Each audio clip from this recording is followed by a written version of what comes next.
Ladies and gentlemen, good evening again from Jerusalem. Behind me are the walls of the old city. A lot of celebration going on right now here, regardless of the Trump declaration. It is some sort of a play or some sort of a wedding. I'm not sure what it is, but life is as usual here in Jerusalem. Everything is calm and relaxed. In the Prime Minister's office, the lights are on, and the Prime Minister of Israel is giving his declaration right now, basically saying that President Trump took the right decision.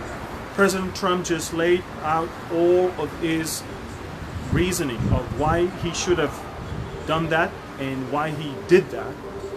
Basically saying, guys, every aspect of the Iran deal was wrong. From the very assumption that they never really had a nuclear program, that was wrong, and it was, of course, it was proved by Israel, to the point that no one can really visit the nuclear sites without a week warning, to the point that no one can stop them from deceiving us today. And of course the sunset clause, which allows them basically at the end to acquire uranium as much as they want. Basically, President Trump told the world it was a horrible agreement. We paid cash. We revived not the economy of Iran, but we revived the military and the terrorism in the Middle East. That's what we did. When Iran received over $1 billion in cash from the United States, all that money was gone within days to terrorist organizations around the world, turning America indirectly to the largest sponsor of terrorism in the world. Ladies and gentlemen, beyond that, I'm giving you the news from the last few minutes. The Israeli military just requested the Israeli citizens in the Golan Heights to open their bomb shelters. A very unusual movement of Iranian forces in Syria was detected, and we are being instructed to have the option of having to use the bomb shelters tonight. Netanyahu is making sure that the world knows that Iran is moving dangerous weapon to Syria right now, including chemical and biological and other things. Prime Minister Netanyahu therefore authorized the opening of the bomb shelters in northern Israel, and if we are going to hear or see something that will threaten us, a military action will be taking place tonight. I'm not trying to be dramatic. In fact, I'm trying to be as calm as I can. The situation is dramatic, and we are going to have a very long night here in Israel. Ladies and gentlemen, northern Israel was requested. The people were requested to open their bomb shelters. Again, unusual movement of Iranian forces in Syria is being detected as we speak. Israel's Air Force is on its highest alert ever, and we might have to take action. We might have to take care of business. We need also to understand, folks, that President Trump did not mention the Middle East peace process, and President Trump did not lump neither the move of the embassy to Jerusalem nor the withdrawal from the Iran deal with any conditions that he might impose on the Israeli side. Ladies and gentlemen, there were some false rumors and reports both in the Jerusalem Post and the Israeli newspaper Ma'ariv about the fact that President Trump is going to ask Israel to withdraw from parts of Jerusalem. This is not only that it's not true, but even those two newspapers stopped reporting that because they understood they did a big mistake. President Trump is not moving his embassy to Jerusalem to divide Jerusalem. You must understand the Palestinians are not looking at President Trump as any negotiator in this business. They don't want to listen to him. They don't want to be part of anything that he's brokering at the moment. And unless they are going to be pushed by other countries that support them, they will not care if he asks us to move out of here or out of there. President Trump announced not once, but many times, as far as he's concerned, if the parties would want to agree on dividing Jerusalem, that's between the parties. He is not going to cause Israel to divide its own capital. He did not recognize Jerusalem as capital of Israel in order for Jerusalem to divide it. You understand that one of the reasons the previous administrations always made sure not to acknowledge Jerusalem as capital is because they were about to impose Israel's dividing of Jerusalem.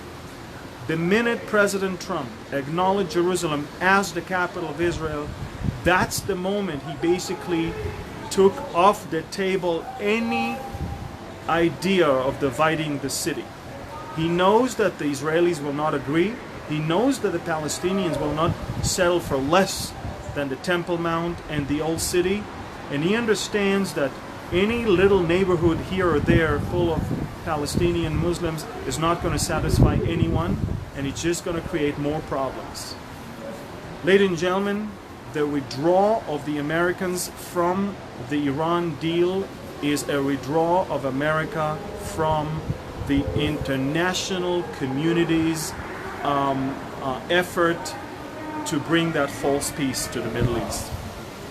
You must understand that as we speak right now, Iran is not about peace. Iran is not about anything that is peaceful.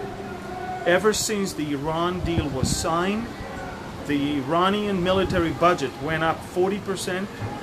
The Iranian involvement in Yemen, in Syria, in Iraq, and in Lebanon had increased, and that helped the Hezbollah winning in the elections 2 days ago. And ever since the Iran deal was signed, Iran is way more aggressive and way more dangerous to the world. President Trump, like all other intelligence communities around the world, he decided to look at reality right at the face and say, I am not going to be part of that one. He also sent a message to the North Korean leader by saying, I am keeping my word. I am a man of my word, and I'm keeping my promises. I promised before I was elected as president that I will not live with this Iranian deal. And here I actually fulfill my promise. President Trump had a long conversation with President Xi from China today. Over 45 minutes of conversation without mentioning Iran even once. The idea is not to give Iran the place and the importance that it doesn't have. Ladies and gentlemen, Secretary of State Pompeo is on his way to North Korea as we speak, not to deal with North Korea about war, but to deal about peace. Ladies and gentlemen, we need to understand that President Trump is fully determined to bring about a solution to the Korean Peninsula conflict. He fully understands that American involvement in the Middle East, certainly in Israel, is not going to bring peace. He fully understands that imposing on the two sides some solutions isn't going to work. He said that when he was in Israel. He said that from the White House, that he will not impose anything, neither on the Israelis nor on the Palestinians. It will have to be their decision. As we speak right now, the Iranians are moving forces within Syria. As we speak right now, rocket launchers are being situated in parts where Shiite militias are right now controlling.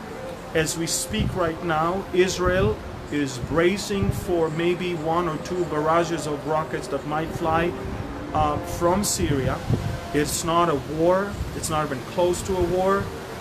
Rockets were flying towards Israel many, many different times. This is why we have bomb shelters almost everywhere around the country.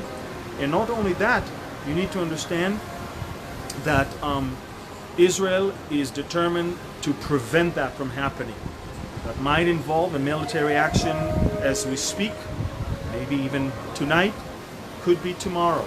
The Iranians are in a very deep confusion right now. On one hand, they don't want to be perceived as the aggressors, because by doing so they will prove President Trump right. But on the other hand, they don't want to let the Israeli attack on the T4 airbase last month to go unsettled. Therefore, the Iranians are trying to do the following thing. By the way, I can hear the flight of a lot of fighter jets. To have them flying above Jerusalem is quite unusual. But I want you to know that the Iranians are trying to do the following thing. That's what they've been doing for the longest time. They create a private army. They arm them with weapons. That's what they did in Yemen. That's what they did with Hezbollah in Lebanon. That's what they're doing in Syria right now. They create an army of non-Iranians. They give them the weapons. They teach them how to operate it. Then they run away and they let them attack. And when you come and you say you want to respond, the Iranian says, we didn't do it. We don't know what you're talking about.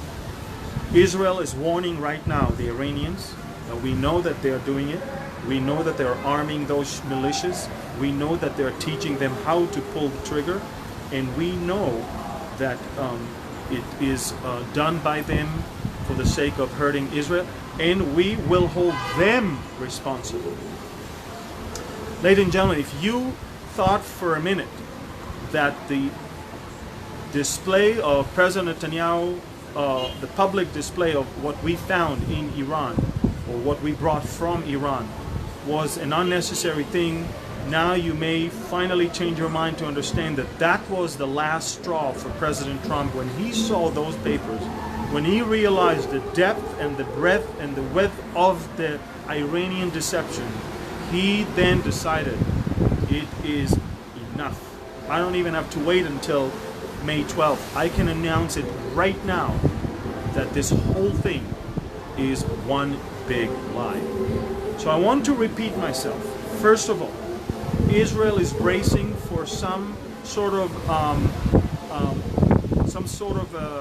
hostile activity coming from Syria by the Iranian militias over there.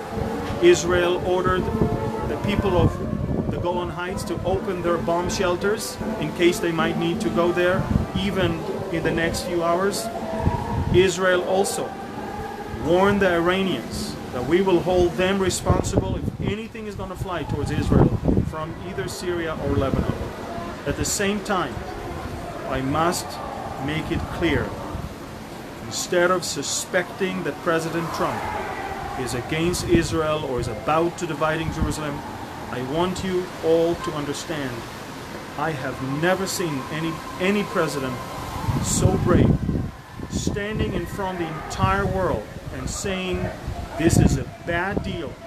Not only that we're not going to be part of it, we're going to now withdraw from it, and we're going to impose the strongest sanctions, not only on Iran, but we will also impose sanctions on anyone who helps them. In other words, any country that will do business with Iran and will encourage the Iranians to continue will be sanctioned by America. President Trump is sending a clear and a very, very direct message to the hypocrites in Europe and to the axis of evil of Russia and Turkey and Iran. He's basically saying, I know what you're up to. Now, let me make it very clear. He is not going to force Israel to withdraw from Jerusalem. He is not going to make Israel divide Jerusalem. These are false reports. These are false reports that even the Israeli media is no longer dealing with. You must understand that if anything, in the next few days, he's moving his embassy to Jerusalem. That is exactly why American presidents throughout the history did not want to move the embassy, because they had the plan to divide Jerusalem, but not President Trump. Right now, we're watching President Rouhani giving his speech from Tehran, and he's basically attacking President Trump, of course. Ladies and gentlemen, we are getting closer and closer to the day of all confrontation. But it's not Iran only. You must understand, Iran is weak. Iran is humiliated. You may not know that, but Khomeini came to power on February 1st, 1979 because of the outrage of the public that had suffered from financial crisis while the Shah was living a life of luxury. What we see today is the same thing. Iran's economy is in probably one of its worst shapes ever. The rial, the Iranian currency, is just collapsing as we speak, ladies and gentlemen. The Iranian people are demonstrating every day all across the country. In football, in soccer stadiums, we have thousands of people chanting every week the name of the Shah. In other words, we miss the Shah, we miss the regime that we ourselves kicked out. Now we miss them. These Ayatollahs are just killing us. That's what the Iranian people are saying. And just before that, the Ayatollahs collapsed, Barack Obama gave them a lifeline in the shape of that Iran deal. And then all the billions that came into their economy were not invested in their economy. They were taken by their military to expand in Yemen, to expand in Syria, to expand in Lebanon, to expand in Iraq. Ladies and gentlemen, what we are watching is a stronger Iran when it comes to their international intention for destabilizing the region and causing it to be one big territory under their command. You must understand that President Trump, in his bold move, Stop America,